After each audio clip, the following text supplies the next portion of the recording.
शिव महापुराण की कथा आपने और हमने बहुत श्रवण करी है, सुनिए। पितृपक्ष में भी बहुत श्रवण करी है, पर ऐसा क्या क्रम है कि पितरों के पक्ष में जब शिव महापुराण की कथा होती है, पितृपक्ष में जब देवाधिदेव महादेव की यह पवित्र कथा होती है, तो हमारे पूर्वज, हमारे पितृ इस पवित्र कथा का लाभ लेते हैं, कथा को श्रवण करते हैं। एक बात हमने पहले भी कही, आज फिर कहते हैं, देवताओं के लोक में सबसे ज्यादा सुंदर लोक है पितृलोक।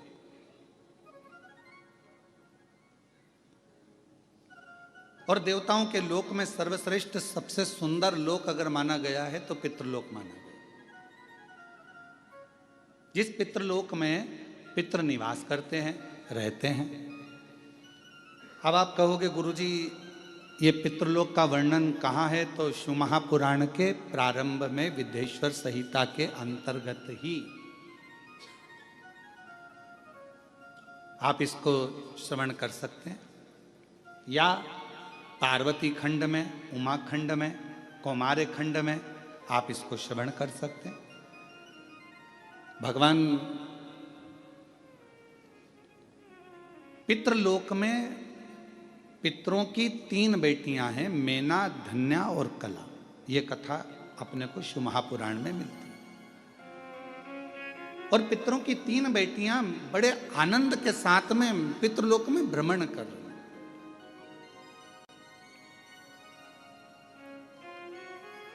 और भ्रमण करते करते पितृलोक में वो तीनों, मेना, धन्या, कला, भ्रमण करते करते चल रही थी। और उन्हीं पितृलोक के दरवाजे पर सनकादि ऋषि बैठकर तप कर रहे हैं, साधना कर रहे हैं। सनत कुमार बैठे हैं और भगवत भजन में डूबे हुए, मंत्र जाप में, नाम जाप में, स्मरण में डूबे हुए, तप साधना में डूबे हुए। थोड़ी देर बाद वहीं से मेना निकल कर जाती हैं। हमारा शास्त्र कहता है कि कोई दरवाजे पर बैठा हो, भोजन की थाली रखी हो, कोई संत साधु बैठा हो, कोई सन्यासी बैठा हो, कोई कथा में बैठा हो, कोई सत्संग में बैठा हो, कोई भजन में बैठा हो, या जिस आसन पर बैठकर हम भगवान की आराधना कर रहे हो, साधना कर रहे हो, उस पर अपना लात, अपना चरण, अपना पांव नहीं लगना चाहिए। जिस आसन पर बैठकर हम भजन करते हैं उस आसन को पांव से नहीं सरकाना चाहिए, उस आसन को पांव से एकाग्रित नहीं करना चाहिए, हिलाना नहीं चाहिए। कई लोग बैठने से पहले अपना बैठने का जो सेटिंग करते हैं तो पहले पांव से, इधर आसन है तो उसे पांव से घसाएंगे। अगर उठाना ही है तो झुककर उठाओ उसको और फिर रखो उसे। पर पांव का प्रयोग आसन में भी नहीं किया जाता, पांव का प्रयोग बासन मतलब बर्तन में भी नहीं किया जाता। पांव का प्रयोग अगर कोई दरवाजे पर बैठकर सत्संग कर रहा है, भजन कर रहा है, कीर्तन कर रहा है, मंत्र जाप कर रहा है, तो उसको अपने पांव का, चरण का कहीं भाग न लगे, उस पर भी ध्यान रखना चाहिए। अब मेना, धन्या, कला पितरों की बेटियां हैं। अब पितरों की बेटियां आराम से निकल रही थी, पर मेना जब निकल कर गई तो उसके जो लहंगा था, अब आज के ज़माने में तो इतना भारी तो लहंगा नहीं चलता, पर उस समय पर तो सोना, रतन, माणिक, मोती, हीरा, पन्ना सब लहंगों में जड़ा रहता था। तो जैसे ही मैना निकल कर गई तो उनका जो लहंगा था वो सनत कुमार की जंघा पर लग गया। धन्या निकल कर गई, उनका शरीर का जो वस्त्र था, लहंगा था, वो उनके शरीर पर लग गया। कला निकल कर गई तो भी उनके शरीर पर उसका भाग लग गया। अब चरण तो नहीं लगा पर वस्त्र लगा है। अब जो तप में डूबा हुआ है, साधना में डूबा हुआ है, भजन में डूबा हुआ है, स्मरण में डूबा हुआ है, मंत्र जाप में डूबा हुआ है, नाम जाप में डूबा हुआ है, और मालूम पड़े उसको वो बार बार चोट लगती है, तो सनकादि ऋषियों को क्रोध आ गया। और सनत कुमारों में क्रोध आया, और क्रोध आकर उन्होंने कहा कि तुम पितृलोक में पितरों की बेटियां हो, और पितरों की बेटियां होकर और तुम जो है हमको लात मारती हुई या हमको अपने वस्त्र का भाग छुआते हुए जा रही हो। हम तुम्हें श्राप देते हैं कि तुम पितृलोक छोड़कर मृत्यु लोक में जाओगी और तीनों पृथ्वी पर जाकर भ्रमण करोगी। तीनों ने चरण पकड़ लिए।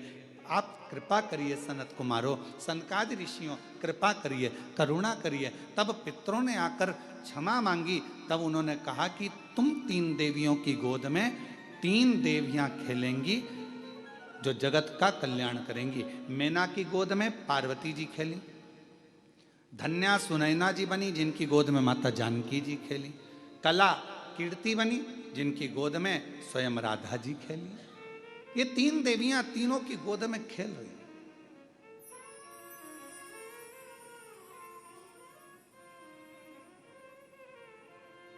और पितृलोक का सुख छोड़कर मृत्यु लोक में आ गई।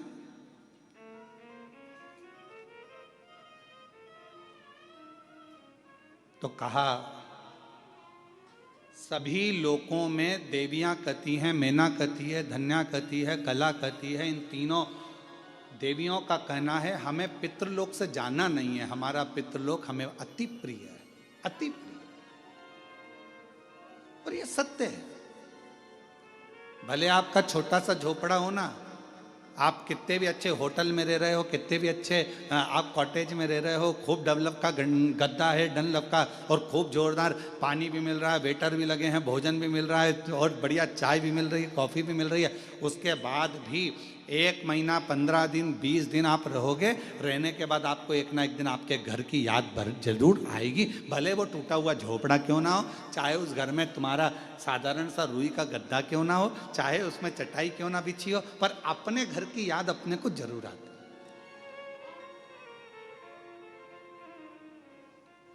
अब तुम लोगों को आए कि नहीं आए वो हमको नहीं मालूम, पर ये तो निश्चित है कि अपने घर की याद अपने को आती है।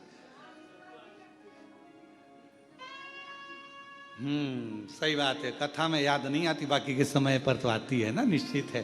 तो भले कितने भी वीआईपी कॉटेज में रह लो, भले तुम कितने भी आनंद के साथ रह लो, पर घर की याद जरूर। तो मैना धन्या कला तीनों देवियां पृथ्वी पर भ्रमण करती हुई कहती हैं हमें पितृलोक की याद आती है। पितृलोक हमारा लोक सर्वश्रेष्ठ है। और ये सत्यता है। पितृलोक क्यों श्रेष्ठ है? तो माता मैनावती से पूछा गया। एक बार हिमालय राज ने पूछा कि मैना तुझे अपने पिता का घर पितृलोक इतना प्रिय क्यों है? तो मैना जी ने कहा कि जब पृथ्वी पर कथा होती है, मृत्यु लोक में पृथ्वी पर जब कथा होती है, भगवान शंकर की यह पवित्र धरा मृत्यु लोक में जब भी विष्णु महापुराण की कथा होती है, जितनी देर तक कथा के पंडाल में जितने लोग बैठकर कथा श्रवण करते हैं या किसी भी माध्यम से जितने लोग, जैसे आस्था चैनल पर सुन रहे हैं, फेसबुक यूट्यूब पर श्रवण कर रहे हैं, आप जहाँ जहाँ बैठकर कथा को श्रवण कर रहे हैं अपने अपने घरों में, जितनी देर तक आपका ध्यान शिव महापुराण की कथा में रहता है, उतनी देर तक भगवान बैकुंठ छोड़कर पितृलोक में पितरों के ऊपर हाथ रखकर कथा को श्रवण करते हैं। अब आप लोग जितने लोग बैठे हो, आपके पूर्वज, आपके दादा परदादा 71 पीढ़ी में, कोई महिला है, बेटी है, उसकी 71 पीढ़ी, कोई पुरुष है उसकी 71 पीढ़ी। तो जितने लोग भी इस आस्था चैनल पर कथा को सुन रहे हैं, फेसबुक यूट्यूब पर कथा को श्रवण कर रहे हैं, या बेलूर की इस पवित्र घृष्णेश्वर महादेव की इस पवित्र हॉल में बैठकर इस कथा को श्रवण कर रहे हैं, आप जितने भी सुन रहे हैं, आपके पूर्वज, आपके पितर, आपके देवता, आपके दादा परदादा 71 पीढ़ी में जहाँ कहीं पर भी होंगे, वो पितृलोक में जब बैठे रहेंगे, आप कथा श्रवण कर रहे होंगे, उस समय पर भगवान देव अधिदेव महादेव, भगवान नारायण और भगवान ब्रह्मा, इंद्र, 33 कोटि देवता पितृलोक में जब तक आप कथा सुनते हो, उतनी देर तक वो पितृलोक में हमारे पूर्वजों के पास उनके कंधे पर हाथ रखकर ऐसे श्री शिव महापुराण की कथा को श्रवण करते हैं और वर देते हैं। देख तेरे परिवार वाले कथा सुन रहे हैं, देख तेरे परिवार वाले कथा करवा रहे हैं, देख तेरे परिवार वाले 3 घंटे तक कथा में अपने हृदय को, अपने चित्त को, अपने मन को लगाए हैं। जा पितृपक्ष में ये कथा तेरे पूर्वजों के आनंद में ये श्रवण कर रहे हैं। मैं 16 दिन के श्राद्ध में भगवान नारायण कहते हैं, मैं वर देता हूं कि जो पितृपक्ष की कथा श्रवण करता है उसकी मनोकामना देवाधिदेव महादेव पूर्ण कर देते हैं। ये नारायण वचन देते हैं।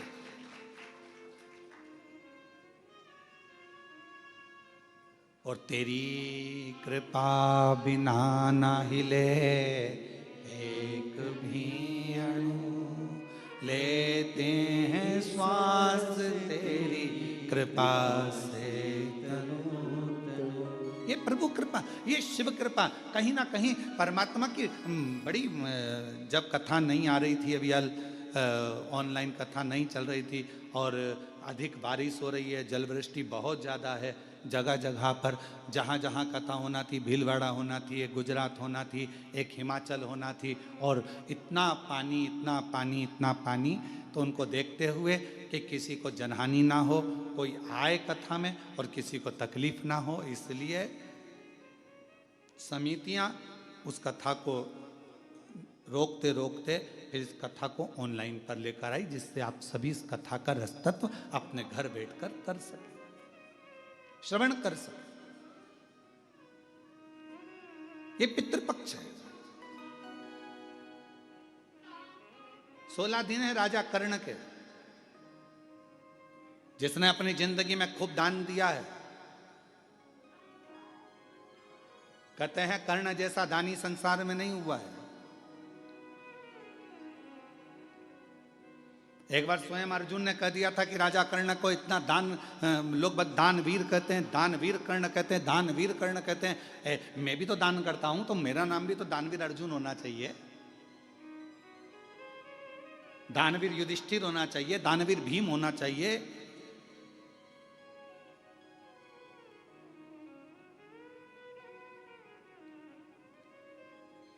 क्यों?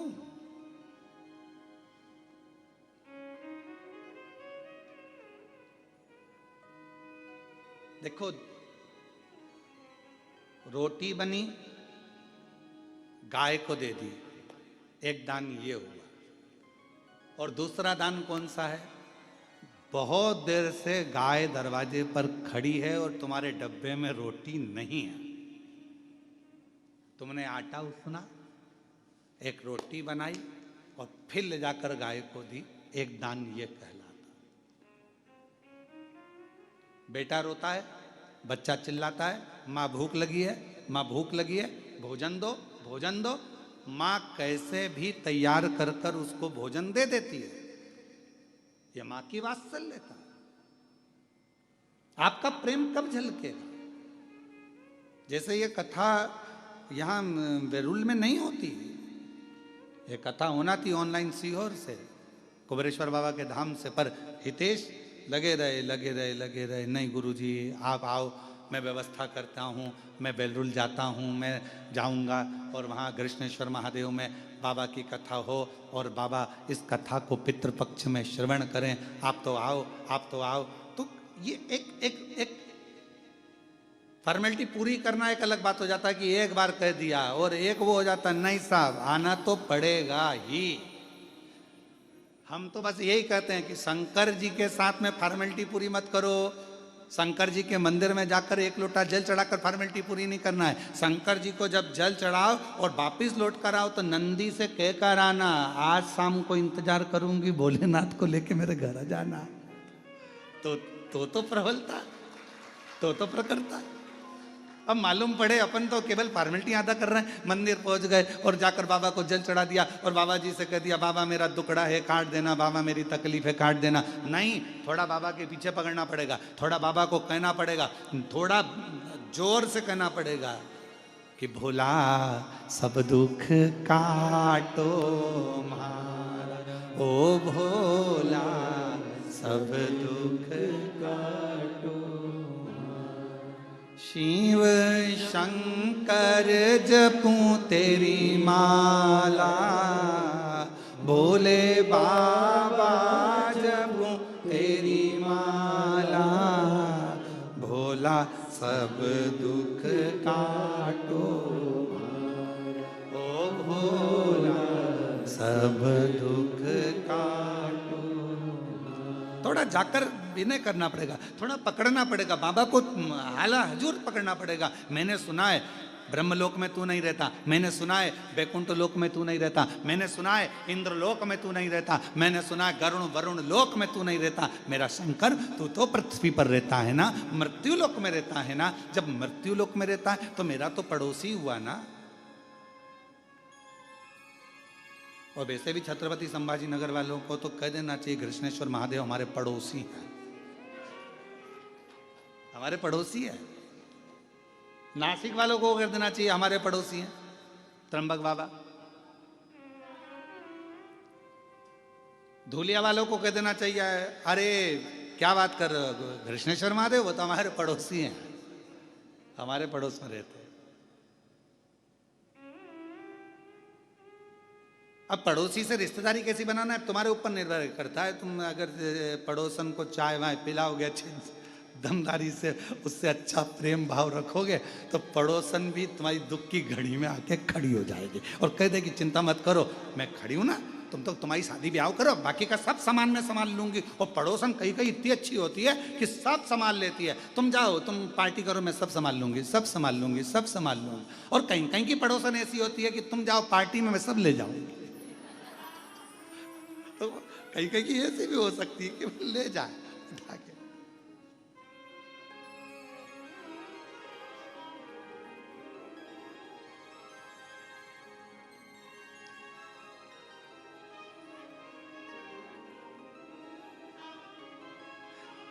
एक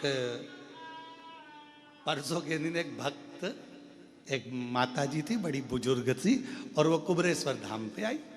हम वहीं थे शाम के समय पर, तो उन्होंने कहा कि गुरु जी, मैंने कहा बोलो जी, तो कहा गुरु जी, हमने कहा बोलो जी, कहा गुरु जी, मैंने कहा बोलो भी जी, कुछ तो बोलो। गुरु जी, मैंने कहा बड़ी दुखी हूं। तो मैंने कहा हमसे मत कहो, जो कुछ कहना है ये सामने जो कुबेर भंडारी बैठे हैं, एक कंकर उठाओ हाथ में रखो, पूजन करो, पूजन कर कर उसको अपने दिल का हाल सुनाओ, वापिस रखो, आरती उतारो और बाबा से कहकर चले जाओ, बाबा स्वीकार कर लेगा। हमसे कहकर क्या कर लो,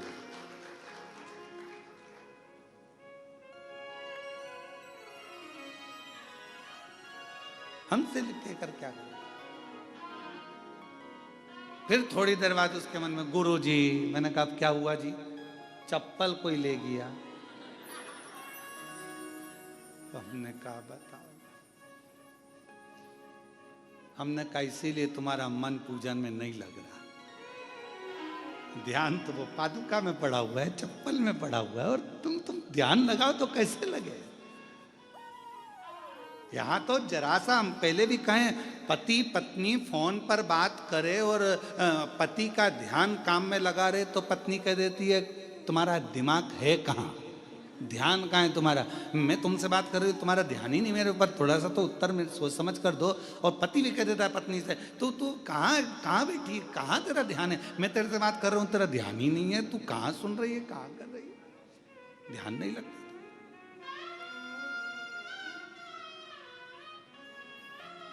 और मैंने तेरे ही भरोसे बाबा, तेरे ही भरोसे हवा बिच उड़ती जावांगी, बाबा डोर हथो छड़ी मैं कटी जावांगी, भोले मैं तेरी शंभू मैं तेरी।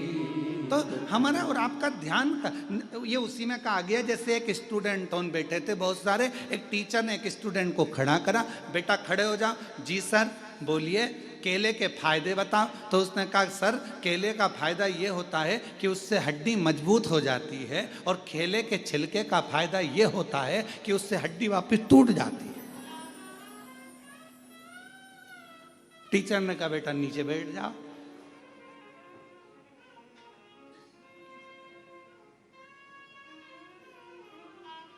अब हमारा ध्यान वही है कि केले का फायदा क्या, तो कहा अभी तो कह रही थी कि बहुत दुखी हूं, और फिर वो क्या हो गया कि केले का छिलके से हड्डी टूट जाती, मतलब चप्पल मेरी गुम गई है, अब ध्यान तेरा चप्पल में।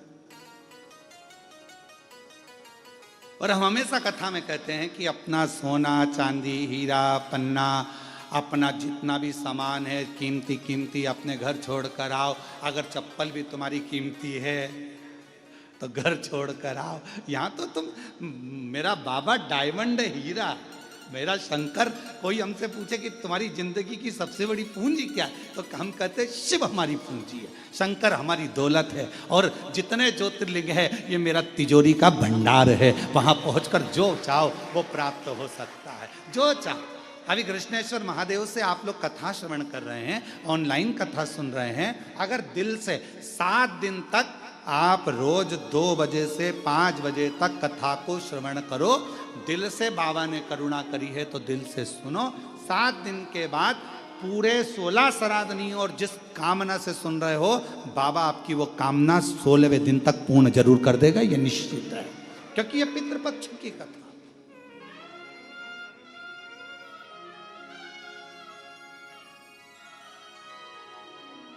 पितृपक्ष की कथा मतलब पितरों के भाव से, पितरों के कल्याण हेतु, पितरों के सुख हेतु भगवान शंकर के पुत्र स्वयं गणेश जी महाराज के नाना जी के सुंदर आनंद में ये कथा हो रही, क्योंकि माँ पार्वती के पुत्र गणेश और पार्वती के पिताजी हैं पितृ, तो गणेश जी के हो गए नाना जी, नानी।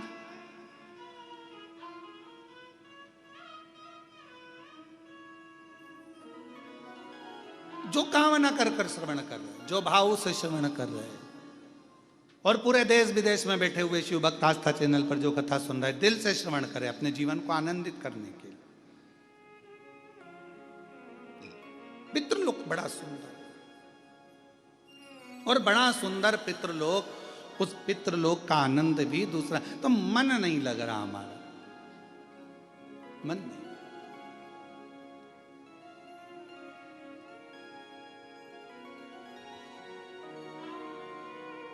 ये पितृलोक मेरा प्रिय प्रिय। पार्वती मां कहती हैं हिमालय राज से मेरा दिल नहीं लगता, पितृलोक में मेरा मन लगता है, क्योंकि पितरों का लोक एक ऐसा लोक है जहां भगवान नारायण स्वयं अपने देवताओं के साथ में पितरों के कंधे पर हाथ रखकर कथा का रसतत्व श्रवण करते हैं और वर देते हैं। इतनी प्रियता। महाभारत में भी राजा कर्ण की कथा में कहा गया कि दानवीर कर्ण कहा जाता है जिन्होंने दान दिया। तो ऐसा कैसा दान दिया कि दानवीरों की गिनती में युधिष्ठिर नहीं आए, दानवीरों की गिनती में अर्जुन नहीं आए, दानवीरों की गिनती में भीम नकुल सहदेव नहीं आए, दानवीरों की गिनती में केवल राजा कर्ण आए। ऐसा क्या दान दिया? 2 कथा है राजा कर्ण की और बड़ी विचित्र। एक, अर्जुन ने जब भगवान कृष्ण से कहा कि दानवीरों में मेरी गिनती क्यों नहीं है, तो भगवान ने कहा कि समय आएगा जब मैं बताऊंगा। एक दिन भगवान कृष्ण ने एक सोने का पर्वत खड़ा कर दिया,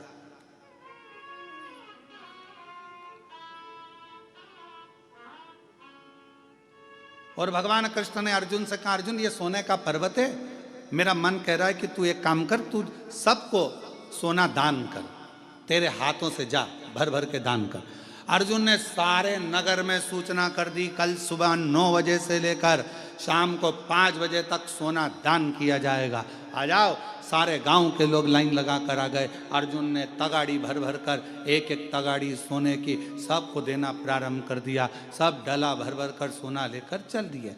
अर्जुन दे देकर थक गया, पर वो सोना खत्म नहीं, समाप्त नहीं।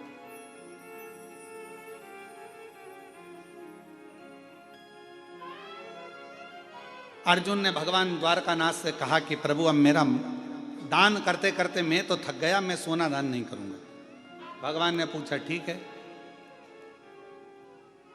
भगवान ने कर्ण को बुलाया, कर्ण ये सोने का पहाड़ है, दान करना है। कर्ण ने सूचना करवा दी सारे नगर में, कल सोना वितरण होगा, आ जाना और ले जाना। सारे की सारे आ गए, खड़े हो गए। कर्ण ने हाथ जोड़कर बोला, भैया तुम सबको जितना सोना चाहिए, ये पहाड़ है, तुम हो, जिसको जितना चाहिए लेकर चले जाओ। अर्जुन ने कहा, प्रभु वो कर्ण दान कर रहा है, क्या कर रहा है? सबसे कह दिया जिसको जितना चाहिए उठा कर ले जाओ। कर्ण को बुलाया भगवान ने, अर्जुन के सामने पूछा, बेटा कर्ण ये बताओ कि कर्ण तुमने ये सोने का पहाड़, तो कहा प्रभु सोने का पहाड़ मेरा था ही नहीं, तो मैं क्यों टेंशन लूं कि कितना देना है, कितना देना है, मैं क्यों टेंशन लूं? जिसका पहाड़ जो जाने। और दान करने का आपने कहा, तो ये भक्त लेने वाले और आप देने वाले, तो बीच में मैं देने वाला कौन? जिसकी जितनी मर्जी हो भर के ले जाए, मेरा क्या है? अर्जुन स्तुप्त हो गया देखकर, स्तुप्त। कई लोगों की आदत रहती है, किसी के यहाँ सत्यनारायण जी की कथा में जाते हैं और अगर उनको प्रसाद का कटोरा दे दिया जाए कि लो प्रसाद बांटो, तो वो आधी आधी चम्मच बांटेंगे। अरे प्रसाद वाले का प्रसाद तेरा काम है देने का, अच्छा दिया जाए, तो तेरा क्या जाए? अरे तो सबको भी तो देना। आखिरी में सबको देने के चक्कर में इतना सारा प्रसाद बढ़ गया, तो घर का मालिक ही बोला पूरे ही बांट देते, काहे को इतना सारा बचा लिया? हम घर में गिने चुने 4 लोग तो हैं, अब 4 लोग में इतना सारा प्रसाद रह जाएगा, कौन खाएगा, क्या करेंगे? सब बांट।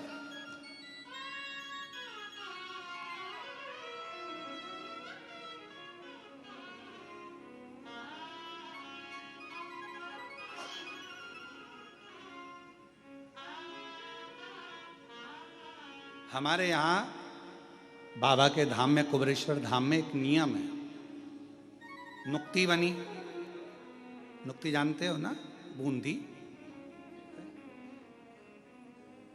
नुक्ति वही जो पेट में दुखती,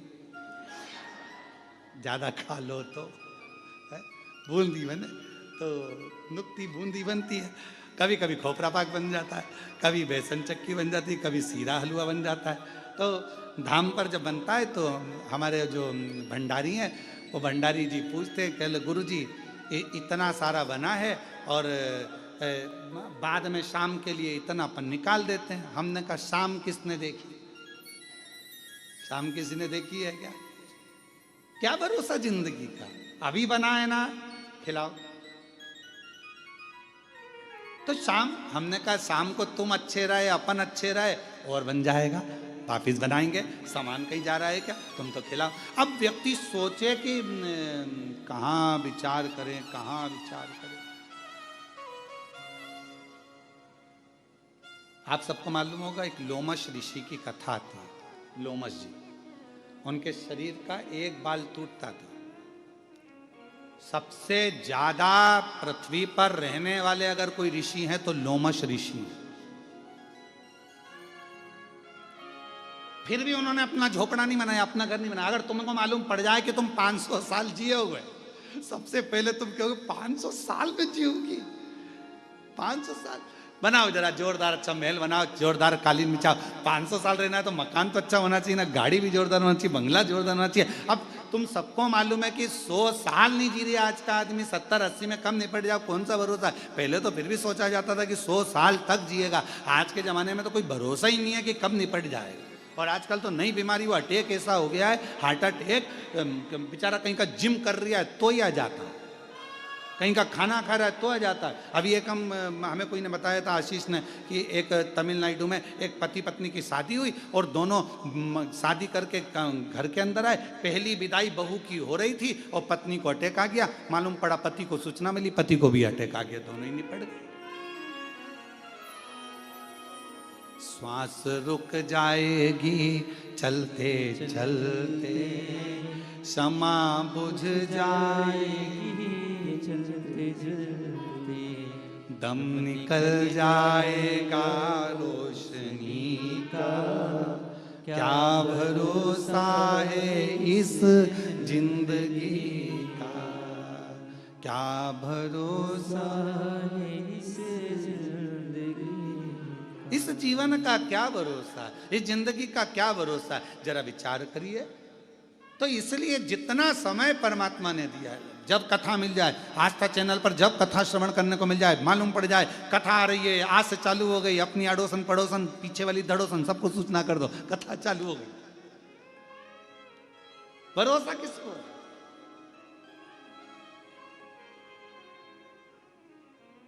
कहीं पहाड़ गिर रहे हैं, कहीं पर्वत गिर रहे हैं, कहीं बाढ़ आ रही है।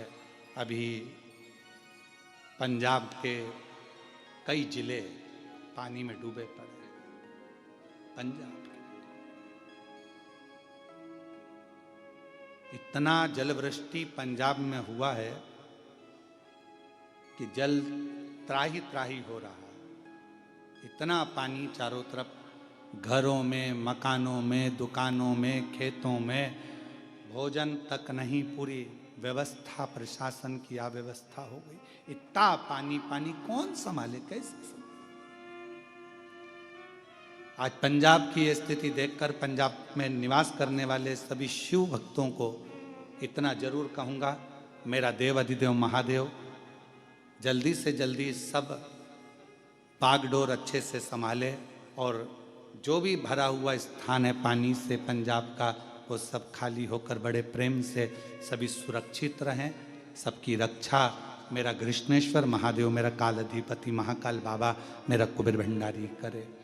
और पंजाब के जितने भी शिव भक्त जो शिव कथा को सुनते आए हैं, अगर आपके क्षेत्र में पानी नहीं है तो हाथ जोड़कर निवेदन करूंगा कि जिन जिन क्षेत्रों में पानी भरा पड़ा है वहाँ पर शंकर भगवान का नाम लेकर आप विठलेश सेवा समिति की ओर से, कुबेरेश्वर बाबा की ओर से वहाँ भंडारे चलाएं, भोजन कराएं, बच्चों को वस्त्र की व्यवस्था करें।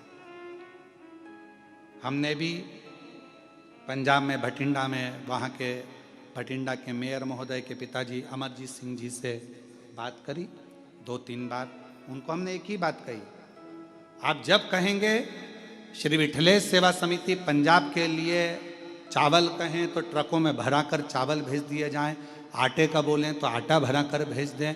और अगर जो बच्चे हैं, क्योंकि बेटियां हैं, कुबेरेश्वर धाम बाबा कुबेर भंडारी का धाम, कुबेरेश्वर धाम प्रत्येक बेटियों का मायका है और जितने भी पुरुष वर्ग है उनका ससुराल है, बच्चों का ननिहाल है। तो इस मायके से जब आप कहोगे हम ट्रक भरकर कपड़े, ट्रक भरकर अनाज जब चाहो जब भेज दो।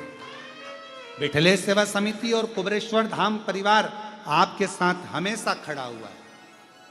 ये कुबेर भंडारी आपका पिता का घर है, मायका है, मायका। हमने भटिंडा के मेयर महोदय को इस सूचना दी है कि जब जरूरत पड़े आप सूचना करें, ट्रक भराकर कपड़े बच्चों के पहनने के, मेरी जीजियों के लिए, मेरे जीजाओं के लिए पहनने के वस्त्र आदि, कम्बल, रजाई, जो कहो वो यहाँ से विठलेश सेवा समिति सीहोर कुबेरेश्वर धाम भेज दे दिल से।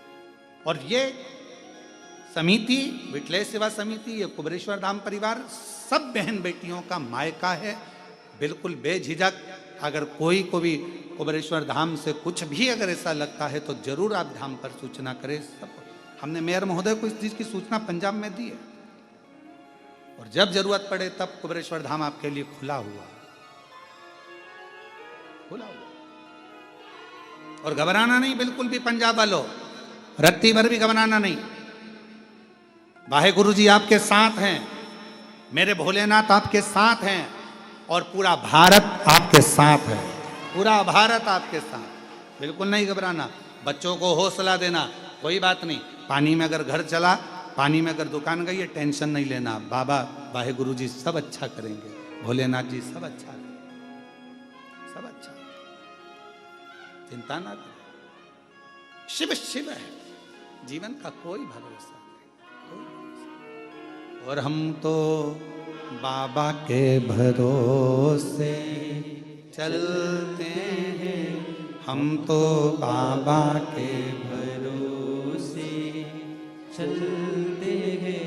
ये दुनिया वाले जलते हैं, ये दुनिया वाले जलते हैं, हम तो बाबा के भरोसे चलते हैं, हम तो बाबा के भरोसे चलते, काशी वाले के भरोसे चलते हैं, डमरू वाले के भरोसे चलते हैं, सीहोर वाले के भरोसे चलते हैं, कृष्णेश्वर नाथ के भरोसे चलते हैं, हम तो बाबा के भरोसे चलते हैं। ये बाबा की कृपा, ये उसकी उदारता है, जीवन का कोई ठिकाना नहीं। पहली कथा राजा कर्ण की कर रही है कि ये सोने का पहाड़ है, तुम लेने वाले वो देने वाला, मैं बीच में क्यों पढ़ूं कि एक तगाड़ी दूं कि दो तगाड़ी दूं, जिसकी मर्जी होता ले जाओ। हमने हितेश नारखेड़े जी से कहा कि कथा के यजमान कौन बनेगा, तो हितेश नारखेड़े जी बोले पहले तो कृष्णेश्वर महादेव बनेंगे। ठीक, हमने कहा नहीं वो तो बन गए, फिर पूजन में कौन बैठेगा, तो कि एक पिताजी बैठ जाएंगे, एक हमारे ससुराजी बैठ जाएंगे।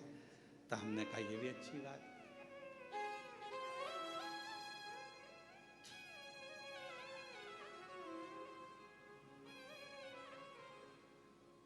इससे बढ़कर सुख क्या? क्या पता कौन सा पुण्य सामने आया, कौन सा पुण्य तुम्हारे सम्मुख में आया, क्या पता क्या योग संजोग था। पाटिल साहब हम कहेंगे योग संजोग, हम कहेंगे पूर्वजों का हुआ होगा। नारखेड़े जी कुछ योग संजोग पूर्वजों का हुआ होगा, जो ये कथा बैरुल की पवित्र धरा पर हो रही है, ये उसकी कृपा और यजमान के रूप में आप लोग ये उसकी। और मेरी जितनी जीजियां बैठी हैं यहाँ पर, पता नहीं आपको सूचना कैसे मिल गई, वो तो हमको नहीं मालूम, पर ये जरूर है कि आप लोग आए हो तो कुछ प्रभु कृपा से होगा।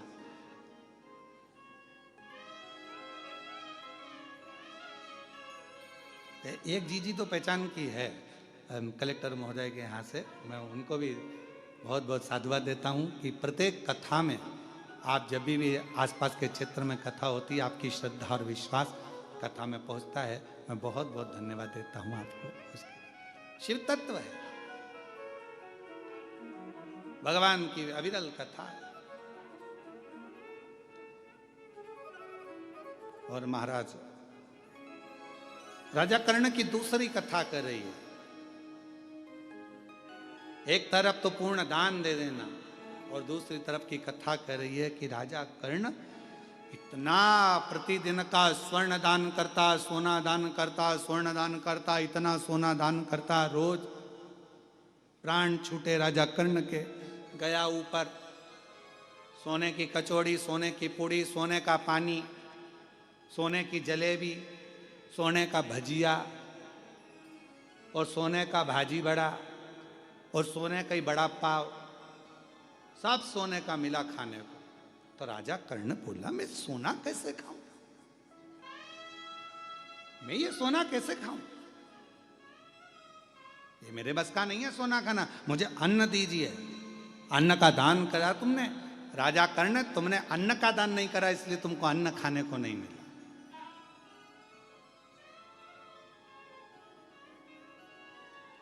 इसलिए शिव महापुराण की कथा कहती है, मौका मिले वस्त्र दान अपनी जगह पर है, स्वर्ण दान अपनी जगह पर है, मुद्रा दान अपनी जगह पर है, भूमि दान अपनी जगह पर है, पर शिव महापुराण की कथा कहती है अन्न दान सर्वश्रेष्ठ माना गया है। जो दिया वो प्राप्त, जो दिया वो प्राप्त।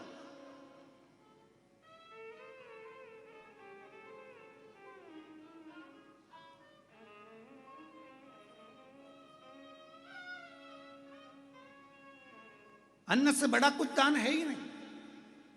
भूखे को भोजन, प्यासे को पानी, जय बाबा बर्फानी। भूखे को भोजन कराए, प्यासे को पानी पिलाए, और शिव जी का नाम ले, बाबा बर्फानी का जय जयकार होता ही क्यों है। भूखे को भोजन, प्यासे को पानी, जय बाबा बर्फानी।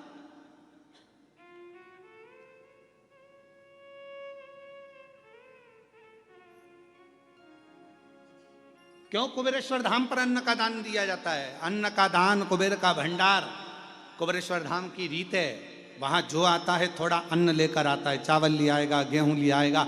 जो कुबेरेश्वर धाम पर आता है वो थोड़ा थोड़ा अन्न लेकर आता है, भले आधा किलो लाया, 1 किलो लाया, पर कुबेरेश्वर धाम में आया तो के अन्न का दान और कुबेर का भंडार मां दिया और वहां लिया, घर पहुंचते पहुंचते प्राप्त हो जाता।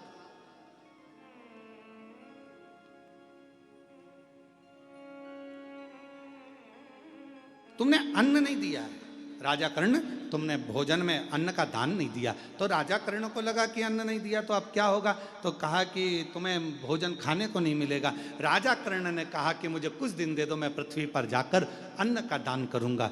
राजन, अभी तो तुम्हारा शरीर जला नहीं है, अंतिम संस्कार नहीं हुआ, तुम्हारी माँ कुंती वहीं बैठी हुई है, तेरे शरीर को नहीं जलने दे रही है, तो चिंता मत कर, जा हम तुझे वापिस जीवित करते हैं। जाकर तुझे 16 दिन दिए हैं, 16 दिन में तू जितना दान कर सकता है अन्न का उतना कर ले। राजा कर्ण पृथ्वी पर आए और मां गंगा के तट पर पहुंच गए और गंगा के तट पर भोजन कराना प्रारंभ करा। ब्राह्मण हो, साधु हो, सन्यासी हो, तपस्वी हो, साधक हो, उपासक हो, सांसारिक मनुष्य हो, मानव हो, कैसा भी हो, पर आओ और भोजन ग्रहण करो। सारे के सारे भोजन ग्रहण करने आते, तब राजा कर्ण उनको भोजन कराकर विदा कर देता। और आखिरी में जब राजा कर्ण के 16 दिन के प्राण 16 दिन बाद जब गए, राजा कर्ण को अब भजिया, पकोड़ा, गुलाब जामुन, भगवान देवाधिदेव महादेव का पवित्र चरित्र वर्णन कर रहा। कर्ण के 16 दिन 16 श्राद्ध के रूप में आज भी गिने जाते हैं। पितृपक्ष के अंतर्गत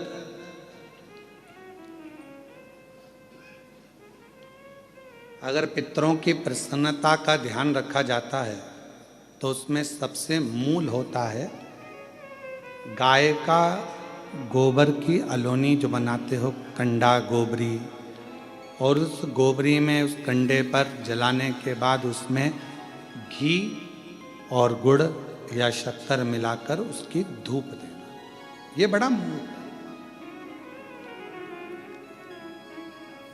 क्यों महाराज? शिव महापुराण की कथा कहती है अन्न 5 रात्रि तक हमारे शरीर के अंदर रहता है। कितने रात्रि? 5 रात्रि। दूध 7 रात्रि तक हमारे शरीर में रहता है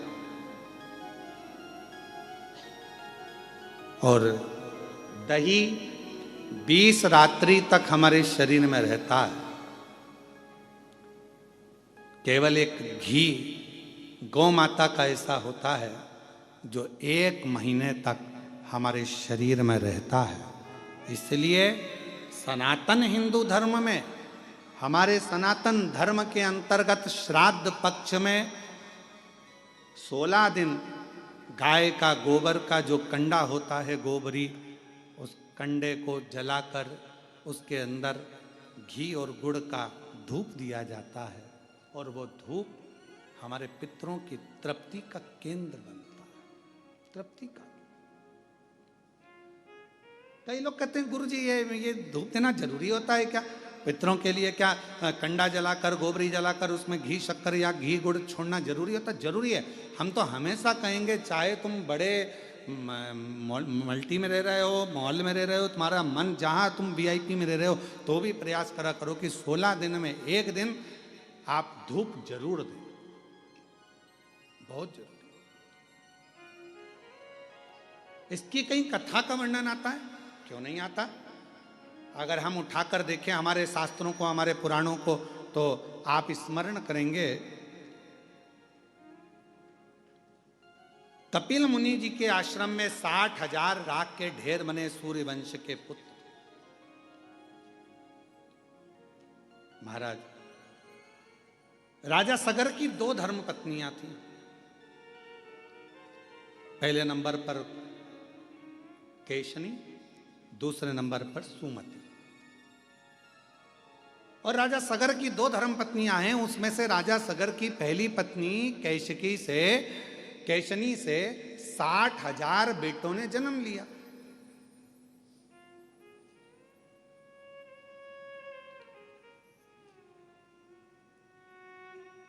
अब कई लोगों के मन में एक प्रश्न खड़ा हो जाता है, गुरु जी एक बच्चे को नारी जन्म देती है तो उसकी स्थिति क्या रहती है, और आप कह रहे हो कि 60,000 पुत्र को जन्म।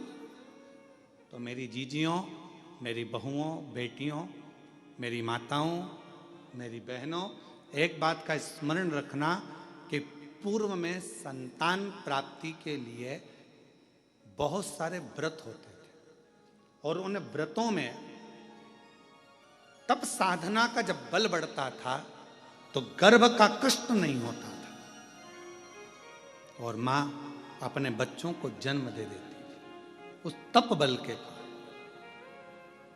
आज भी आप लोग देखिए विदेशों में क्या होता है। विदेशों में 2 तरह के हॉस्पिटल बने हुए, एक जगह पर लिखा हुआ है यहां नॉर्मल डिलीवरी होती है, जापा होता है, और एक जगह पर लिखा था यहां ऑपरेशन से बच्चे होते हैं।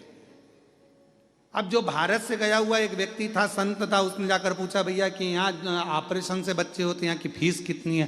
तो कहा यहाँ पर फीस लगती है मात्र 60,000 रुपये, 50,000 60,000 रुपये फीस।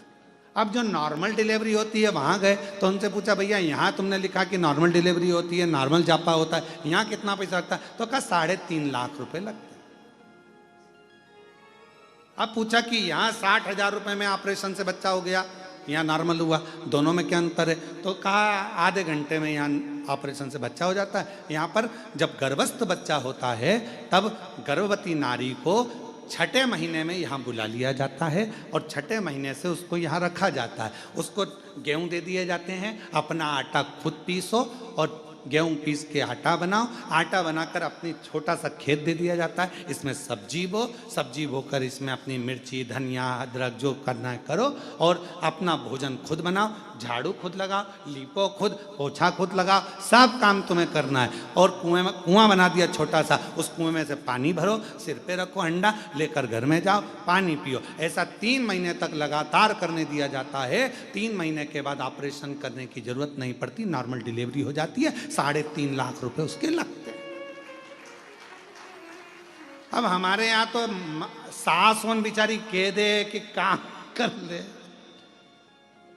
जापे के समय पर सास कह दे, माँ कह दे बेटा थोड़ा काम कर ले, अभी जापे का समय। तो मम्मी डॉक्टर ने कहा बेड रेस्ट, मम्मी डॉक्टर बोला बेड रेस्ट, तो डॉक्टर बोला बेड रेस्ट, तो बढ़िया पलंग पर और हाथ में मोबाइल, और आवाज लगा चाय लाना। अब बेचारी जो घर में काम करे बेचारी चाय ला कर दे, लाओ जरा ये लाना, वो बेचारी वो ला कर दे, वो मोबाइल देख रही, और मोबाइल में देख रही ना जाने कौन कौन से नाटक, और जी हारे सो, ना जाने कौन सा सास भी कभी बहू थी। अब मालूम पड़े पूरे नाटक में, पूरे इतने नाटक चले, सब में जितने मिले सब रोते ही मिले। तो औलाद ऐसी पैदा हुई कि उसको जमीन पे छोड़ो तो पे करे, और गोदी में बिठाओ तो चुप रहे। अब किसी महाराज जी से पूछने गई, महाराज जी हमारा बच्चा बड़ा चिड़चिड़ा हो गया, इसको गोदी में रखती तो चुप रहता है, और नीचे रखो तो रोता है। महाराज जी बोले ये बताओ कि मोबाइल में जब गर्भ में था तो मोबाइल में कितने सीरियल देखे थे? सब कुमकुम भाग, और ये भाग वो भाग, और दिन भर ओला, जैसे वो नाटक में एक ना एक रोती मिले, ऐसी औलाद रोती मिले, 24 घंटे रोए 24। और कभी कभी फिर मम्मी चिढ़ जाए, उसकी मत धो दे लपक के, खूब धो, चुप हो जा, चुप हो जा। इतने में पिताजी आ जाए, क्यों मार रही है बेचारे को, क्यों मार रही है? लो तुम चुप कर लो। अब बोले भाई, तो किसी किसी के मन में आता है, ये प्रश्न खड़ा हो जाता है, 60,000 राजा सगर की पहली पत्नी केशनी से 60,000 बच्चे, तब साधना बल उपासना ये प्रबल थी। और दूसरी पत्नी से सुमति से एक पुत्र हुआ, राजा सगर। समय आया, राजा सगर ने एक यज्ञ रखा, अश्वमेघ। उस अश्वमेघ यज्ञ के घोड़े को इंद्र चुरा कर ले गए और उनको कपिल मुनि के आश्रम में बांध दिया।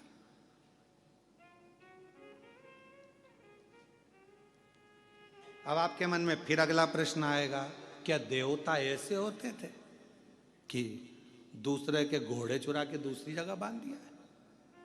बहुत ध्यान रखना, ईर्ष्या एक शब्द ऐसा है जो किसी को भी बढ़ते हुए नहीं देख सकता। आप उन्नति की सीढ़ी पर चढ़ोगे, आपको वो देख नहीं पाएगा। ईर्ष्या, ईर्ष्या एक शब्द ऐसा है जो किसी को बढ़ता हुआ नहीं देख सकता। इसके पास गाड़ी कैसे आ गई, इसका बंगला कैसे बन गया, ये इतने ऊंचे पद पर कैसे पहुंच गया, इतनी अवधि कैसे हो गई, इतना प्रतिष्ठा कैसे हो गई, इतना नाम कैसे चल रहा है, इतना दौलत कैसे आ गया, इतना धन कैसे आ गया, इतना वैभव कैसे आ गया। ये ईर्ष्या व्यक्ति के भीतर पनपती रहती है, ईर्ष्या। और फिर निवेदन है, दूसरे को कोई मतलब नहीं है, सबसे ज्यादा तकलीफ अपनों को होती है। ये ईर्ष्या अपनों को तकलीफ देती। तो क्या करना चाहिए? लोग जलेंगे, ईर्ष्या करेंगे, तो क्या हम गाड़ी में नहीं घूमें? लोग जलेंगे, ईर्ष्या करेंगे, तो हम क्या खाना नहीं खाएं? लोग जलेंगे, ईर्ष्या करेंगे, तो क्या हम कथा नहीं सुने? आप रोज रोज कथा सुन लो। अभी आस्था चैनल वाले एक कोई दिखाएं बार बार बार बार, हमारे को छोड़ के एक को दिखाए, और तुम घर पे जाके जब आस्था चैनल पर कथा सुनना चालू करो और उसमें बताओ इसी इसको दिखा रहा, मेरे को दिखाया नहीं, मैं तो बैठी थी, आगे बैठी और मुझे दिखाया ही नहीं, तो भीतर ईर्ष्या आ जाए। ईर्ष्या बड़ी विचित्र, बड़ी विचित्र।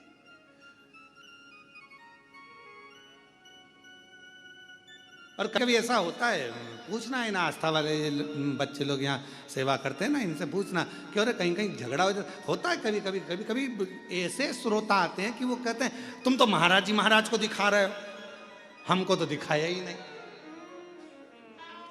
कई बार ऐसा भी हो जाता। अब ईर्ष्या, इंद्र ने घोड़ा लिया अश्वमेध यज्ञ का, उसको कपिल मुनि के आश्रम में बांध दिया। कपिल मुनि के आश्रम में बांधा तो राजा सगर जी ने अपने 60,000 बेटों से कहा कि बेटा जाओ, अश्वमेध यज्ञ का घोड़ा पकड़ लिया है, जरा जाकर देखो और उसको छुड़ा कर लाओ।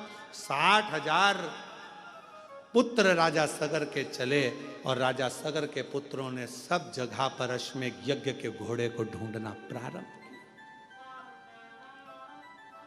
ढूंढना प्रारंभ। बहुत सावधानी से सुनिएगा, यह कथा पितृपक्ष की और शिव महापुराण की, यह पितृपक्ष की यह कथा जीवन का आनंद देने वाली। बहुत सावधानी से सुनिएगा कि गाय के गोबर का कंडा पर, गोबरी पर घी गुड़ छोड़ने का लाभ क्या है, जरा ध्यान से सुनना इस कथा का, बड़ी विशेष कथा है और प्रत्येक व्यक्ति को पितृपक्ष में सुनना चाहिए इस कथा को। हम तो कहेंगे प्रत्येक व्यक्ति।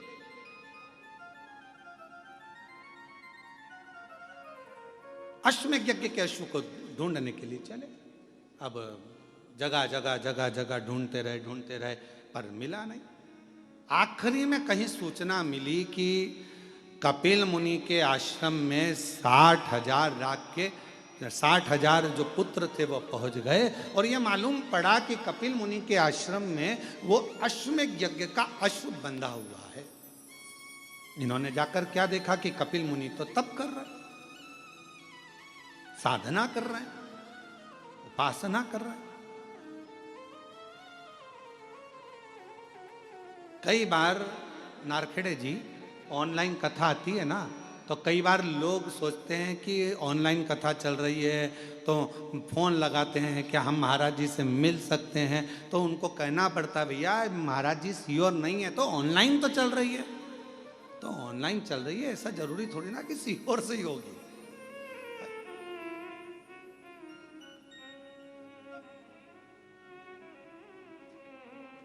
अब ऑनलाइन कथा कहाँ से हो रही, तो अभी बताना, कृष्णेश्वर धाम में बेरुल से हो रही है, पर निवेदन है तुम मत आना। निवेदन तुम अपने अपने घर से सुनना।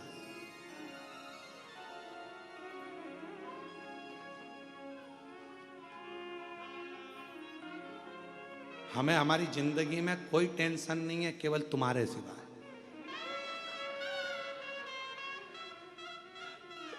एक टेंशन भारी है, एक सूचना मिल जाए कि यहां कथा हो रही है, जैसे शक्कर का डब्बा चींटी सूंघती आ जाती है, वैसे लोग पहुंच जाते हैं।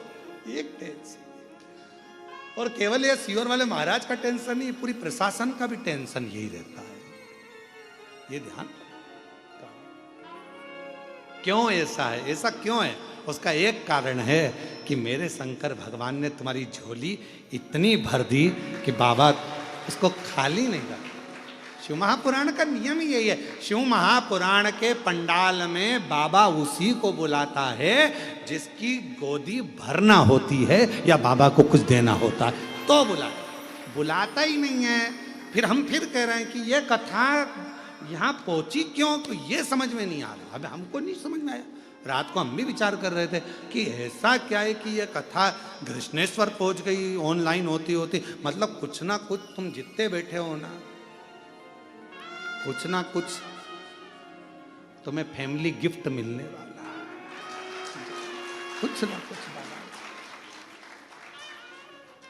और तेरी कृपा का क्या है भरोसा, कब किस पर हो जाए जरा सी हम पर कर दो, जरा सी हम पर कर दो।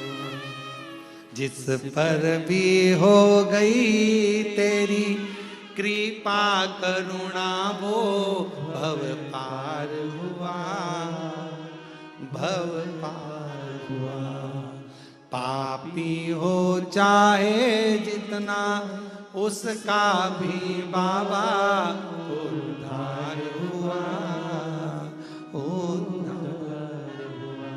गिद्ध अजामिल गणिका जैसे तेरे मन को भाए, जरा सी हम पर कर दो, जरा सी हम पर कर दो। तेरी कृपा का क्या है भरोसा, कब किस पर हो जाए जरा सी हम पर कर दो, जरा सी हम पर। इसकी कृपा का भरोसा नहीं है। ये जो आता है एक बार जो कथा के पंडाल में पहुंच जाता है वो वहां बैठकर नियम बना लेता है, बाबा 5 कथा सुनूंगी, मेरा भंडार भर देना। यहीं बैठकर 5 कथा का नियम लेती हूँ, 5 कथा। तो पंडाल में जो कथा श्रवण करने पहुंचता है उसको बाबा देता रहता है, इसलिए पंडाल भराता रहता है। खाली कोई नहीं गया। 3 महीने में बाबा ने फिर दे दिया भरकर उसको। इतनी कृपा कर दे। अब कथा कर रही है राजा सगर के 60,000 पुत्र कपिल मुनि के आश्रम में पहुंच गए, और कपिल मुनि के आश्रम में पहुंचकर उन्होंने देखा कि कपिल मुनि तो तप में लगे और घोड़ा पीछे बंधा, अश्व पीछे बंधा।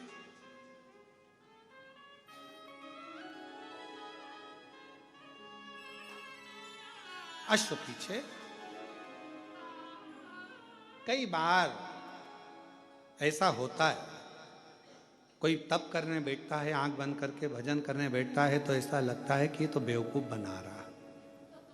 नेत्र बंद है, साधना में डूबा हुआ है, भजन में डूबा हुआ है, स्मरण में डूबा हुआ है।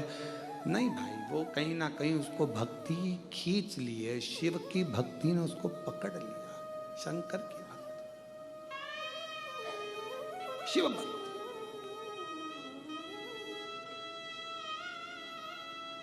थोड़ा भजन हमारे जीवन में सुख दे सकता है, थोड़ा भजन।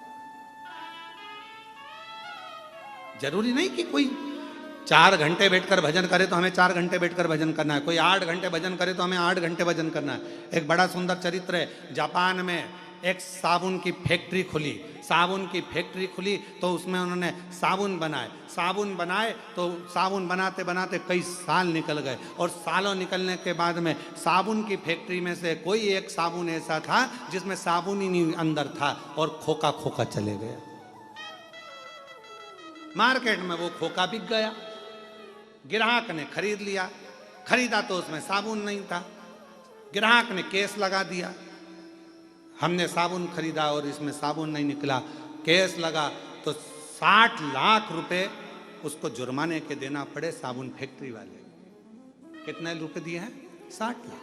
60 लाख रुपए जब जुर्माने के दिए उसको साबुन फैक्ट्री वाले को, छः लाख रुपए जब जुर्माने के दिए साबुन फैक्ट्री वाले ने उस साबुन वाले को, तो साबुन फैक्ट्री के मालिक को लगा कि ऐसे तो अपने को दिवाला लग जाएगा, एक आध भी साबुन गड़बड़ हुआ तो हर बार केस लगेगा, करें क्या। तो इतने में उसने सोचा कि एक काम करता हूँ, एक एक्सरे मशीन लेके आता हूँ, साबुन का एक्सरे करेगी, कोई ऐसी मशीन लाऊं जिससे वो एक्सरे में मालूम पड़ जाए कि साबुन भरा है कि खाली है। उसने एक्सरे मशीन बुलवाई, 3,82,00,000 रुपए की एक्सरे मशीन उस समय पर जापान में उन्होंने लगाई। अब वो एक्सरे मशीन से साबुन देखे जाते और फिर निकाले जाते। अब यही कि यही उत्तर प्रदेश में हो गया, एक साबुन फैक्ट्री में उनका भी साबुन खाली निकल गया। साबुन खाली निकला तो साबुन फैक्ट्री के मालिक ने विचार कर अब क्या करें, पति रात को सो नहीं पा रहा था, नींद नहीं आ रही थी। इतने में पत्नी बड़ी समझदार थी, पत्नी ने पूछा क्या हुआ, कि एक साबुन खाली निकल गया और केस लगाए। अब साबुन खाली ना निकले उसके लिए जापान में तो एक्सरे मशीन लगाई थी, 3 करोड़ से ऊपर की आई थी। अब मैं उत्तर प्रदेश का रहने वाला, मैं क्या लगाऊं। पत्नी बोली फालतू की बात मत करो, एक अच्छा सा पंखा खरीद लो और साबुन जहां से निकल कर जाता है वहां लगा दो, खाली होगा तो उड़ जाएगा।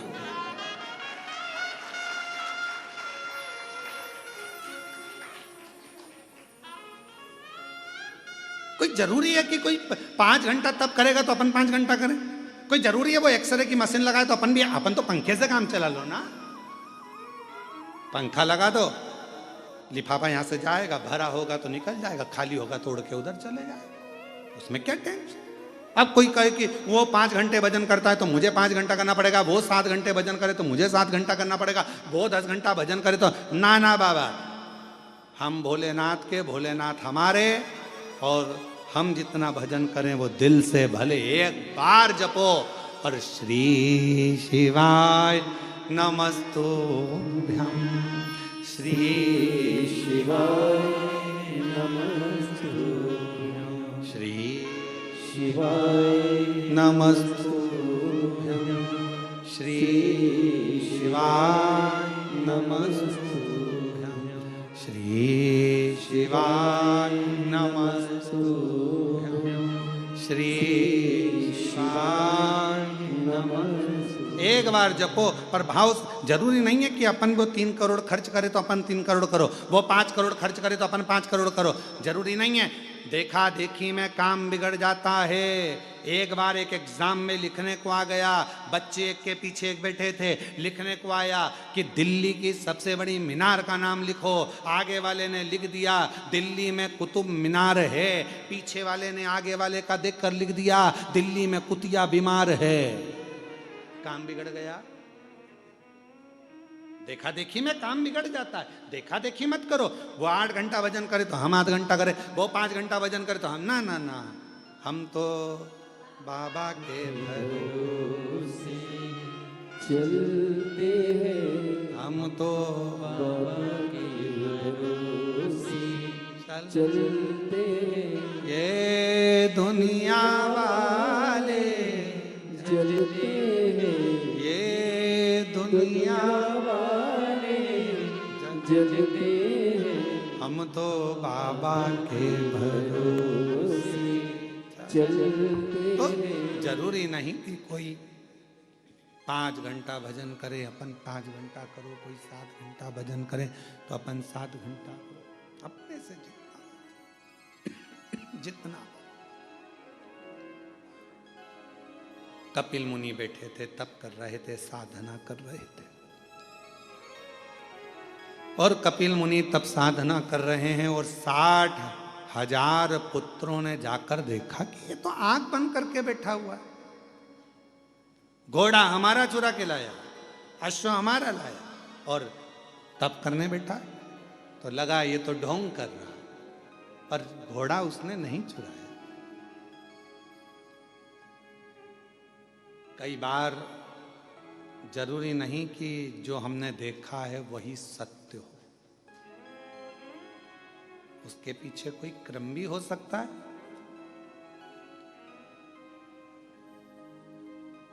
कोई जरूरी नहीं कि जो हम देखे हैं वो सत्य है।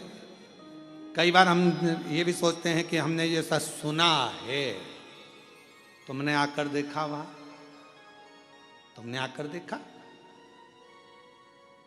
अभी कावड़ यात्रा हुई सीहोर में, उड़ा दिया खूब रुद्राक्ष, ऐसा हुआ, रुद्राक्ष वितरण हुआ तो उसमें भगदड़। अरे भाई, सीहोर कुबरेश्वर धाम का नियम है, कावड़ यात्रा में 2 दिन पहले रुद्राक्ष वितरण बंद होता है, पीछे के 5 दिन तक बंद रहता है। रुद्राक्ष महोत्सव जब सीहोर में होता है तो 1.5 महीने रुद्राक्ष वितरण बंद रहता है। दीपावली पर जब खजाना वितरण होता है तब 2 दिन तक रुद्राक्ष वितरण बंद होता है। गुरु पूर्णिमा का दिन होता है तो रुद्राक्ष वितरण बंद होता है। तो वहाँ भगदड़ होगी कहाँ से? अब वो तो कोई बीमार है, कोई तकलीफ में है, कोई कष्ट में है, किसी को दमा हो गया, श्वास चली गई, किसी को अटैक आ गया, ऐसे किसी के प्राण छूट जाए तो लोगों को बदनाम कुबेरेश्वर धाम को करना है। और बदनाम बाबा, आई मृत्यु जाना पड़ेगा, चाहे आप हो चाहे हम हो, जहां जिसकी लिखी है उसको वहां जाकर परमात्मा से मिलना पड़ेगा।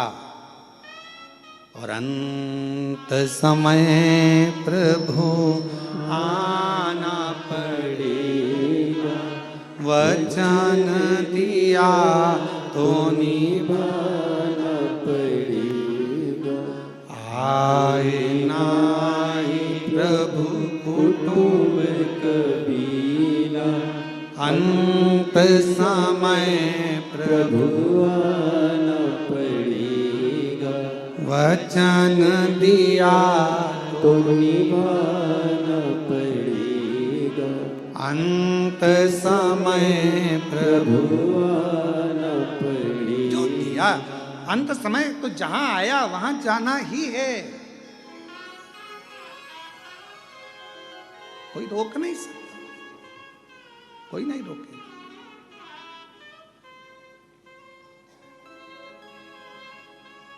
शिव कथा कर रही है, लग रहा है कि कपिल मुनि, अब तुमने देखा क्या 60,000 उन पुत्रों ने क्या देखा कि घोड़ा इन्हीं क्या बंधा है और ये आंख बंद करके बैठे। इनको तो मालूम नहीं कि इंद्रदेव ने चुराया और यहां लाकर बांध दिया, इनको तो ये मालूम ही नहीं है। इन्होंने तो जो देखा उसी को सत्य मान लिया।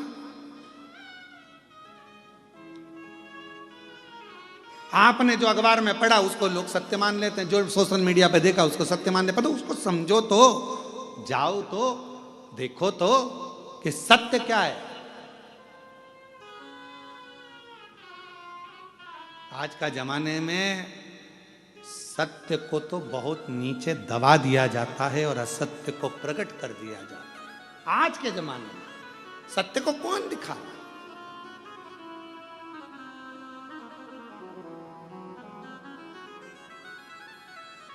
शिव कथा कर रही है, भगवान का चरित्र कर रहा है, पावन चरित्र वर्णन कर रहा है। देखा कि आश्रम बंधा हुआ है कपिल मुनि के आश्रम में, बड़ा आश्चर्य हुआ।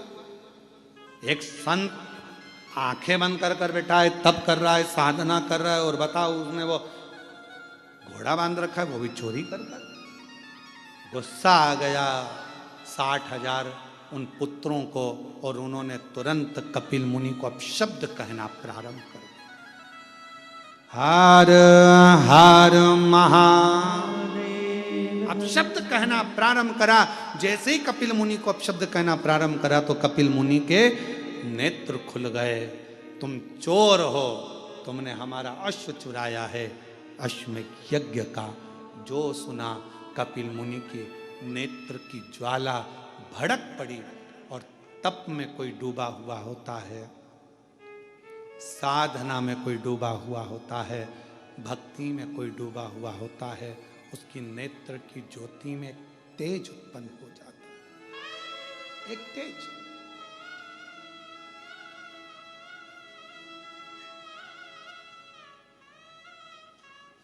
एक तीव्रता आ जाती है।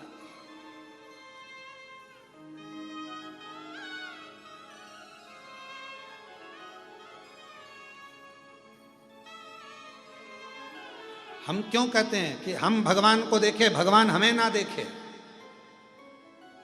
अपने नेत्रों से परमात्मा हमको ना देखे, भीतर के नेत्र से परमात्मा हमको देखे। शिव जी ने अपने नेत्र से कामदेव को देख लिया था, जलकर भस्म हो गया था। भगवान ने तृणावत को देख लिया था, तृणावत जलकर भस्म हो गया था। हम परमात्मा को देखें, परमात्मा हमको तो केवल भीतर के नेत्रों से, हम भगवान को याद करें। यह जरूरी है कि हम परमात्मा को याद करें, पर भगवान से कहना तुम हमको याद मत कर लेना। जिस दिन उसने तुम्हें याद कर लिया तुम यहां नहीं दिखोगे, सीधे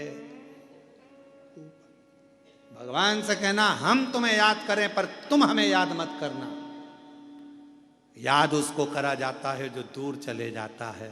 मेरे शिव, आप तो अपने हृदय में हमको बिठा कर रखना, हमें याद मत करना। हम तेरे पुत्र हैं, हम तेरी संतान हैं, हम तेरी औलाद हैं। अपने हृदय में, अपने दिल में। आज हम कृष्णेश्वर बाबा के दर्शन करने गए, और जब कृष्णेश्वर बाबा के दर्शन करने के लिए कृष्णेश्वर बाबा के मंदिर में पहुंचे हैं, तो बाबा से जाकर हमने एक ही बात कही, हाथ जोड़कर उनसे स्पर्श करते हुए कहा, बाबा बड़ी करुणा करी आपने। ये कथा आपकी गोद में हो रही है, बेरुल में हो रही है। कृष्णेश्वर बाबा, इस कथा को मैं किसी को सुनाने नहीं आया हूँ, केवल आपको सुनाने आया हूँ। मेरे बाबा, आप इस कथा को श्रवण करने जरूर आना, जरूर।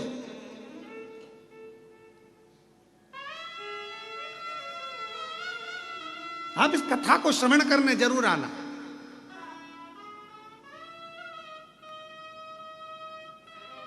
और मेरा विश्वास कहता है 7 दिन में एक दिन जिनके घर में अपन कथा करने बैठे हैं कृष्णेश्वर महादेव के, मेरा विश्वास कहता है वो घर का मालिक एक दिन जरूर आएगा। विश्वास करता है, मिलने, देखने, आनंद के साथ। आप दिल से, बाबा हम आपको याद करें पर आप याद मत करो, आप तो हमको अपने दिल में रखो। याद उसको किया जाता है जो दूर होता है। आप हमसे दूर रहते हैं इसलिए हम आपको याद करते हैं, पर हम तो आपके भक्त हैं, आपके दिल में रहना चाहिए। आप हमें याद मत करो, याद करोगे तो निपट जाएंगे हम। आप तो हमको अपने दिल में रहो। जैसे एक वो बूढ़ी माँ नहीं बोलती, एक बूढ़ी माँ, बूढ़ी अम्मा लकड़ी बीनती है, गट्टा बांधती है, सिर पे रखती है, बेचारी थक जाती है। हे भगवान थक गई, उठा ले, हे भगवान उठा ले, हे भगवान उठा ले। एक दिन पार्वती जी ने शंकर जी से कहा, इतना बोल रही उठा क्यों नहीं लेते? शंकर जी जैसी बोली उठा ले, शंकर जी पहुंच गए, माँ चल मैं तुझे उठाने आ गया। इतने में बूढ़ी माँ बोली, मैं मेरे को उठाने की नहीं बोल रही, मैं तो बोल रही लकड़ी का गट्ठा उठा ले, मैं मेरी थोड़ी। शंकर भगवान ने पार्वती जी से कहा, पार्वती आज के बाद कभी नहीं आऊंगा, देख ले इतना चतुर मनुष्य है, इतना चतुर। ट्रेन की सीट पर माताएं अपना कब्जा जमाती हैं, लड़ती है, झगड़ती है, और ट्रेन की सीट पे बैठी रहती है। और जब उसके 4-5 बैग होते हैं ना, तो उनको उतारने का जब समय आता है ना, तो जिससे झगड़ा हो रहा था ना उसको, भैया प्लीज हेल्प करोगे, थोड़ी सी हेल्प कर दो भैया, इनको बैग को वहां तक दे दोगे। अब भैया बैग को लेके दरवाजा तक पहुंचा, उसके बाद भी भैया, वो तो छोटा सा हैंड बैग टांग के खड़ी, सिर्फ भैया प्लीज नीचे भी रख दो ना। भैया बेचारा भैया में फंस गया, उतार के नीचे दर दिया। छत्रपति संभाजी नगर से बैठी थी ट्रेन में, आकोला तक झगड़ती गई है पूरी, और जैसे ही आकोला आने वाला था तब इसने फ्रेंडशिप कर, भैया ले टॉफी खाओगे? बच्चे को मारती, अंकल हैं टॉफी दे दो थोड़ी सी। बच्चों को समझा रही है, यही अपना बैग उतारेंगे। अब इसको भैया क्या क्या जरूरी थोड़ी ना। देखे सो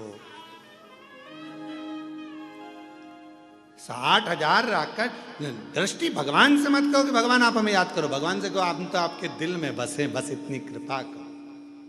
याद उसको किया जाता है जो दूर होता है, जो पास में होता है उसको कौन याद करता? कौन याद?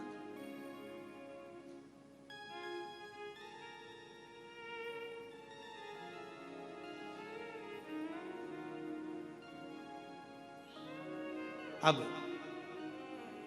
क्रोध आया कपिल मुनि को, 60,000 राख के ढेर बन गए। जब 60,000 राख के ढेर बने, सब जलकर भस्म हो गए।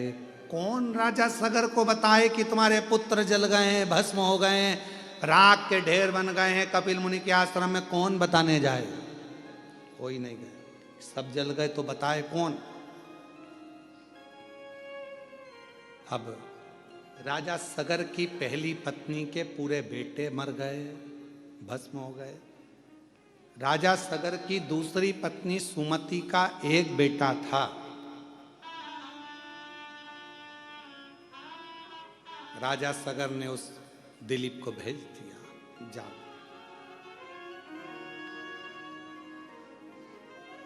तुम्हारे भाई भी लौट कर नहीं आए, ना जाने कहां चले गए, जाकर पता करो। अश्वमेध यज्ञ का अश्व कहां है? तुम्हारे भाई ढूंढने गए हैं, देखो जाकर पता करो, जाओ जल्दी से, जरा मालूम कर कर आओ।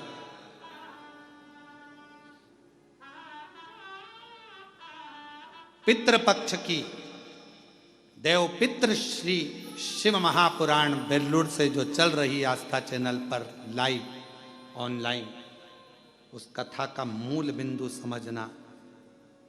घी और गुड़ का, धूप का मतलब क्या होता, उसका कितना फल होता, समझ।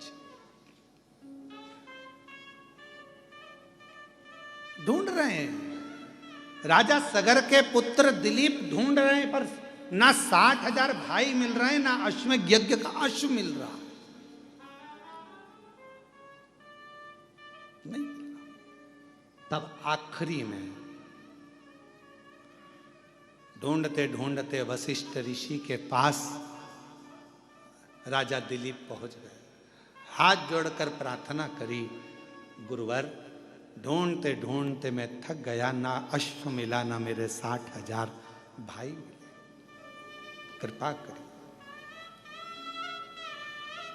ना मेरे भाई मिल रहे हैं 60,000, ना अश्वमेध यज्ञ का अश्व मिल रहा है। आप करुणा करें, आप कृपा करें, आप दया करें, कुछ तो करिए बाबा, कृपा करिए बाबा। वशिष्ठ बाबा ने नंदनी गाय को बुलाया। नंदनी गाय को बुलाकर दिलीप के सामने नंदनी गाय के दूध को धोआ, दूध का घी बनाया और घी बनाकर उसको नंदनी गाय के गोबर के कंडे को बनाकर थापकर, उस गोबरी को सुखाकर, उसको जलाकर, उसमें गाय का घी और थोड़ा सा गुड़ डालकर उसका धूप निकाली और राजा दिलीप से कहा, दिलीप ये गाय का घी का धुआं जहां जाए इसके पीछे जा, ये वहीं जाकर रुकेगा जहां पर वो अश्वमेध यज्ञ का अश्व होगा, और तेरे 60,000 भाई जहां होंगे वहीं रुकेगा, वहीं। कई लोग कहते पितृपक्ष में घी गुड़, घी शक्कर गोबरी पर, कंडे पर जलाकर क्यों छोड़ना, क्यों? कई लोग कहते मम्मी ओल्ड फैशन, हमारे को हम नहीं करेंगे मम्मी, हम नहीं। क्यों? वशिष्ठ बाबा ने कहा ये धुआं, इस घृत का धुआं वहीं जाकर रुकेगा जहां तेरे 60,000 भाई होंगे। ये घृत का धुआं वहीं जाकर रुकेगा जहां पर वो अश्वमेध यज्ञ का अश्व होगा।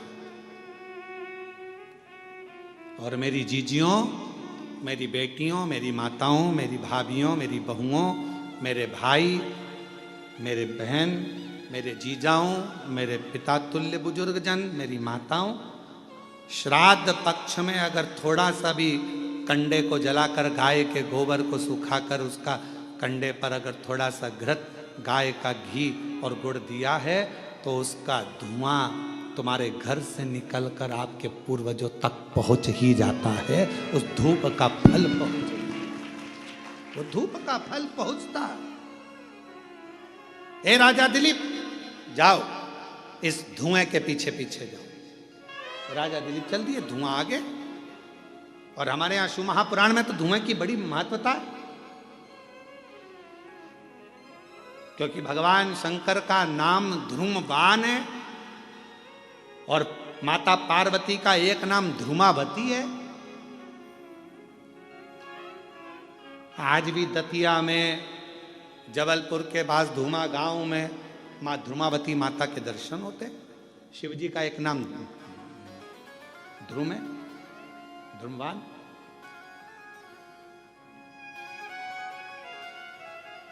शिव जी की आराधना में, शंकर भगवान की पूजन में गाय का गोबर, देसी गाय का गोबर सुखाकर कंडा बनाकर, गोबरी बनाकर, उस पर थोड़ा सा गाय का घी डालकर और गूगल, बाजार में मिलता है गूगल, गूगल थोड़ा सा डालकर, यदि कोई शंकर जी की आराधना 21 दिन तक उस धुएं को साक्षी बनाकर मूल मंत्र का जाप श्री शिवाय नमस्तुभ्यम के साथ अपने मन की कामना यदि कोई करता है तो ध्रुमेश्वर महादेव और माता ध्रुमावती उसका कल्याण जरूर करती है। और मेरे माताओं से निवेदन है, जिन माताओं की संतान नहीं होती, गर्भपात हो जाता है, गर्भस्थ बच्चा 2-3 महीना रहने के बाद गिर जाता है, 4 महीना के बाद बच्चा गिर जाता है, बच्चा नहीं रह पाता है, 3 महीना, 2 महीना, 15 दिन, 1 महीना लगा कि अब की बार गर्भ ठहर गया है और मालूम पड़ा बच्चा फिर नहीं रहा, तो जिसके गर्भस्थ तकलीफ रहती है, गर्भ में गांठ हो गई, बच्चेदानी में गठान हो गई, या चेस्ट में गांठ हो गई, या गर्भस्थ कोई तकलीफ हो गई, तो हम निवेदन करेंगे कि आप प्रयास करो, कोई से भी 21 दिन छाट लो कि इस दिन में कोई 21 दिन तक नियम धारण करना। उस बीच में अगर रजोधर्म आ जाता है तो घर का कोई व्यक्ति करे, पर 21 दिन तक वो नियम धारण कर ले।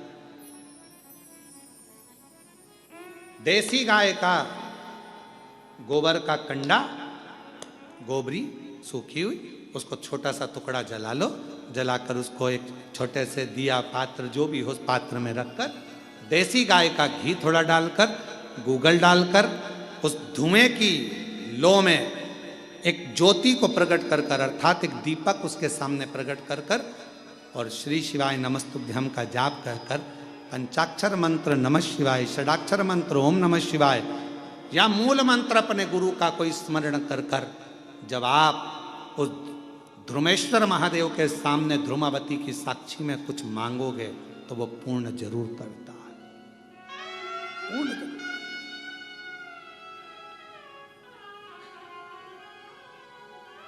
पूर्ण करेगा।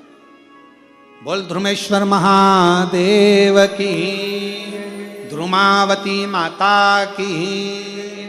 ध्रुमेश्वर महादेव और ध्रुमावती माता ये धुएं के रूप में प्रकट हुए, धुएं के रूप।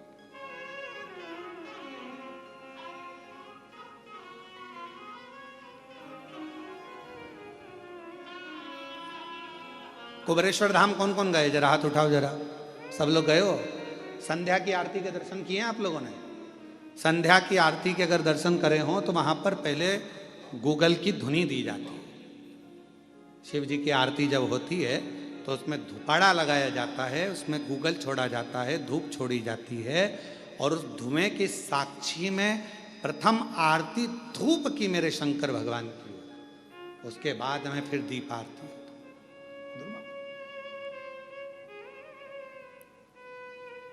और कहीं कहीं आरती में आपने दर्शन करा होगा कि धूप की आरती के बाद धूपाड़े को रख दिया जाता है, उसके बाद दीप आरती होती है। पर हमारे कुबेरेश्वर धाम में धूप और दीप दोनों आरती साथ में होती है। ध्रुपेश्वर महादेव, धुमेश्वर महादेव की भी, मतलब अर्थात धूप से आरती, और दूसरा ज्योति में ज्योतिर्लिंग होता है इसलिए ज्योति की आरती, ये दोनों एक साथ उतरती है, दोनों साथ चलती है। पर शुरुआत धर्मेश्वर से हो जाती।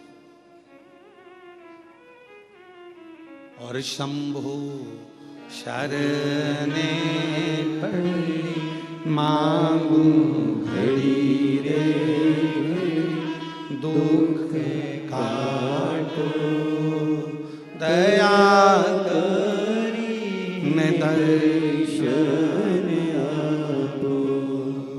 शंभु शरणे पड़ी मांगू घड़ी रे, दुख काटो दया करी दर्शन आपो। जो जैसी भावना लाया वो वैसा ही फल पाया, नहीं खाई उसे लौटाया, वो मन ही मन हर्षाया।